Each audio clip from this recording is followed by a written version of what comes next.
Assalamualaikum warahmatullahi wabarakatuh. Alhamdulillah nahmaduhu wa nasta'inuhu wa nastaghfiruh wa na'udzu billahi min shururi anfusina wa min sayyiati a'malina. May yahdihillahu fala mudilla lahu wa may yudlil fala hadiya lahu. Asyhadu an la ilaha illallah Wahdahu la syarika lah wa asyhadu anna Muhammadan abduhu wa rasuluhu la nabiyya wa rasula ba'dah. Allahumma salli wa sallim wa barik ala abdika wa rasulika wa habibika Muhammad ibn Abdullah wa ala alihi wa ashabihi wa mawala. Amma ba'du fa ya ibadallah, usikum wa nafsi bi taqwallah. Ittaqullaha haqqa tuqatih wa la tamutunna illa wa antum muslimun. Qala Allah Ta'ala fil Qur'anil Karim. A'udzu billahi minasy syaithanir rajim. Faminan nasi may yaqulu rabbana atina fid dunya wa ma lahu fil akhirati min khalaq.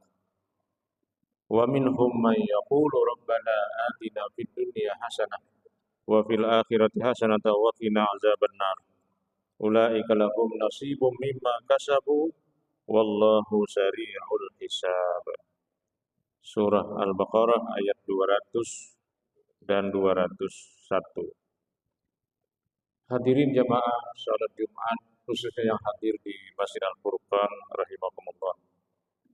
Bersyukur kita kepada Allah pada siang hari ini kita dapat memenuhi panggilan azan Jumat yang hari ini jatuh pada pukul 12.09 menit. Di beberapa Jumat sekitar bulan Oktober dan November ini memang nisbah waktu sholat yang sebenarnya tidak berubah berdasarkan titik koordinat bumi dan matahari, tapi karena satuan waktu kita gunakan waktu Indonesia Tengah, maka terkesan lebih cepat dari biasanya. Oleh karena itu kita harus mafhum atau memaklumi perubahan-perubahan waktu, nisbah waktu Indonesia Tengah ini dengan waktu zuhur, supaya kita bisa lebih disiplin, lebih cepat, lebih awal untuk datang ke masjid, terutama pada hari Jumat. Terutama bagi mereka-mereka yang tidak memiliki halangan syar'i untuk bisa sampai lebih awal ke rumah-rumah Allah. Hadirin yang dirahmati Allah, tadi saya bacakan tiga ayat, ayat 200, 201 dan 202 dari surah Al-Baqarah, yang di dalam ayat itu terkandung doa yang saya kira setiap hari kita baca, yaitu Rabbana atina fid dunya hasanah wa fil akhirati hasanatan wa qina azabannar. Ayat itu sebenarnya adalah cerita tentang orang-orang yang menunaikan ibadah haji pada zaman Nabi. Oleh karena itu ayat itu berada di tengah ayat-ayat yang berbicara tentang Arafah, Muzdalifah, Mina, dan hal-hal lain di sekitar ibadah haji. Pada ayat tersebut Allah menjelaskan bahwa di antara orang yang menunaikan ibadah haji itu pada zaman Nabi, ada yang meminta pada saat dia tawaf dengan kalimat Rabbana atina fid dunya wa ma lahu fil akhirati min khalaq. Di antara masyarakat yang menunaikan ibadah haji, terutama pada saat tawaf, ada yang berdoa meminta dunia, minta supaya perdagangannya memberikan keuntungan yang banyak, minta agar binatang ternaknya melahirkan anak-anak binatang ternak yang banyak, dan meminta anak laki-laki yang banyak karena merupakan salah satu dari kebanggaan mereka. Tetapi mereka tidak meminta sesuatu yang akan dipersiapkan untuk kehidupan akhirat. Lalu pada ayat berikutnya Allah menyinggung, wa minhum may yaqulu rabbana atina fid dunya hasanah wa fil akhirati hasanah wa qina azabannar. Ada juga memang di antara mereka yang berdoa lengkap keduanya, minta kebaikan di dunia dan minta kebaikan di akhirat, serta minta dipelihara dari api neraka. Lalu dari dua ayat atau dua model doa ini, yang pertama berdoa untuk dunia saja, yang kedua berdoa untuk akhirat. Di ayat 202 Allah menjelaskan, ulaika lahum nasibum mimma kasabu. Mereka yang berdoa itu akan mendapatkan apa yang mereka minta sesuai dengan usahanya. Wallahu sari'ul hisab. Dan Allah sangat cepat dalam perhitungannya atau pengabulannya. Ayat ini menunjukkan bahwa penting adanya kesadaran tentang akhirat. Meskipun kita belum sampai ke negeri akhirat, tapi kesadaran lebih awal tentang adanya akhirat itu sangat-sangat penting. Karena kesadaran tentang adanya hari akhirat itulah yang akan menyetir, mendesain, mengarahkan hidup kita selama kita hidup di dunia ini. Orang-orang yang hanya berpikir untuk duniawi, cenderung dia akan menjalani hidupnya dengan semangat pragmatisme atau semangat aji mumpung. Mumpung diberi kekuasaan, maka kekuasaan kemudian bisa jadi disalahgunakan. Mumpung diberi jabatan, maka jabatan kemungkinan akan dimanfaatkan. Dan itulah yang terjadi bagi kehidupan manusia. Kalau kita belum punya kesempatan diberi jabatan dan wewenang, mungkin kita masih aman.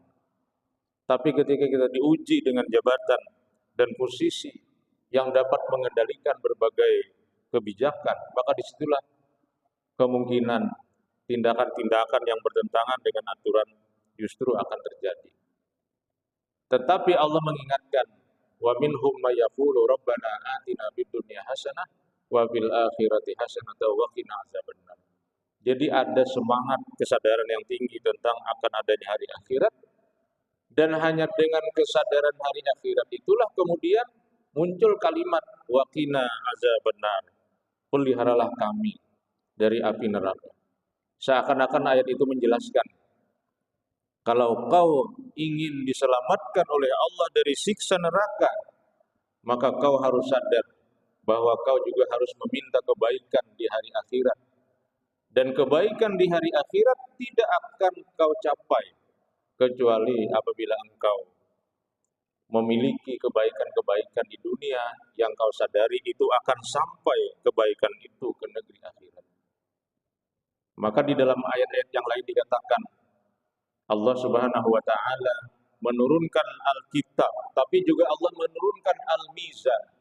Mizan itu artinya neraca, keadilan, yaitu maksudnya segala sesuatu yang telah kita lakukan di dunia secara adil, Allah akan berikan hasilnya di akhirat kelak. Oleh karena itulah terus kita baca doa ini, tapi kesadaran yang harus muncul dari semangat doa ini adalah adanya kehidupan dunia dan adanya kehidupan akhirat. Dan itu akan terjadi secara berkesinambungan. Kalau kita baik di dunia, kita akan baik di akhirat. Kalau kita baik, bernasib baik di akhirat, maka kita akan dimasukkannya ke surga dan dibebaskannya dari api neraka. Oleh karena itulah, keyakinan kita kepada hari akhirat, meskipun kita belum masuk ke dalam negeri akhirat itu, mutlak kita perlukan. Kita hidup pada alam kedua. Alam pertama yang sudah kita lewati adalah alam di mana kita belum ada. Yang kedua, di mana kita sekarang berada yang disebut dengan dunia. Yang ketiga nanti ada alam barzakh, yaitu alam kubur sebelum kiamat terjadi. Dan yang keempat adalah alam akhirat, yang di sana kita akan menerima keadilan Allah Subhanahu wa taala. Mudah-mudahan ayat 200, 201 dan 202 dari surah Al-Baqarah ini menjadi bagian dari petunjuk yang terus kita amalkan maknanya dalam kehidupan kita masing-masing. Amin ya rabbal alamin. Barakallahu li wa lakum fil Qur'anil Karim wa nafa'ani wa iyyakum bima fihi minal ayati waz zikril hakim wa taqabbala minni wa minkum tilawatahu innahu huwas samiul alim innahu jawadun karim innahu raufur rahim.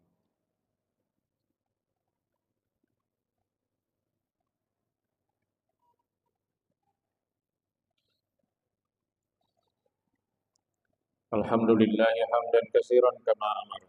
Asyhadu an la ilaha illallah wahdahu la syarika lah irghaman liman jahada bihi wa kafar. Wa asyhadu anna Muhammadan abduhu wa rasuluhu sayyidul khalaiqi wal bashar. Allahumma salli wa sallim wa barik ala Muhammadin al-Mukhtar wa ala alihi wa ashabihi al-akhyar bi rahmatika ya azizu ya ghaffar. Amma ba'du fa ya ibadallah usikum wa nafsi bi taqwallah. Ittaqullaha mastata'tum wa sari'u ila maghfirati rabbil alamin. Wa qala Allah ta'ala fil Qur'anil Karim, a'udzu billahi minasy syaithanir rajim. Innallaha wa malaikatahu yusholluna 'alan nabi. Ya ayyuhalladzina amanu sallu 'alaihi wa sallimu taslima. Allahumma salli 'ala Muhammad wa 'ala ali Muhammad kama shallaita 'ala Ibrahim wa 'ala ali Ibrahim. Wa barik 'ala Muhammad wa 'ala ali Muhammad kama barakta 'ala Ibrahim wa 'ala ali Ibrahim fil 'alamin innaka Hamidum Majid. اللهم اغفر للمؤمنين والمؤمنات والمسلمين والمسلمات الأحياء منهم والأموات إنك سميع قريب مجيب دعوات يا قاضي الحاجات. ربنا هب لنا من أزواجنا وذرياتنا قرة أعين واجعلنا للمتقين إماما.